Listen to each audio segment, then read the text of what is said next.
UP TET 2021 में आया हुआ क्वेश्चन है ये। देखो क्वेश्चन क्या कह रहा है कि दो लंबवृत्तीय शंकुओं की ऊंचाई का अनुपात इतना है, उनके व्यास का अनुपात इतना है, तो इनके आयतनों का अनुपात बताओ। इसके लिए आपको सिर्फ क्या है कि जो मैंने एक लेक्चर लिया है मेंसुरेशन 3D, उसका आपको लेक्चर देखना था। तो यहाँ पे अगर आप लेक्चर देखते तो आपको पता है कि शंकु का जो आयतन होता है वो क्या होता है, 1/3 पाई आर स्क्वायर एच, ये हो जाता है।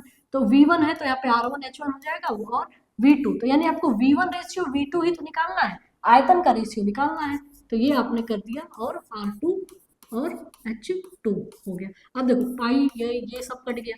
अब R1 का स्क्वायर, R1 की जगह पर आप क्या लिख सकते हो, देखो ये क्या था, व्यास का अनुपात अगर इतना है यानी कि 2R1, और व्यास क्या होता है, रेशियो रेडियस का दुगना होता है, पता ही होगा आप लोग को। और ये क्या है, 2R2 है ये, तो 2 से 2 भी अपना क्या हो जाएगा, कट जाएगा, यानी कि R1 और R2 अगर जो भी अनुपात, आप ध्यान रखना कि व्यास का होता है वही रेडियस का भी हो जाएगा। तो यहाँ पे क्या हो जाएगा आपका, R1 की जगह पर आप क्या लिख सकते हो, 4 का स्क्वायर इंटू, आप इसकी जगह पर क्या लिख सकते हो, हाइट की जगह पर 25, और यहाँ पर क्या लिख सकते हो, 5 का स्क्वायर, और यहाँ पर H1 की जगह पर क्या लिख सकते हैं, H2 की जगह पर 64। अब देखो कितना आसान है, 5 5 25, ये कट गया, ठीक है, 4 4 जा 16, तो और ये इससे कट गया, क्या होता है 16 1 जा 16, और 16 4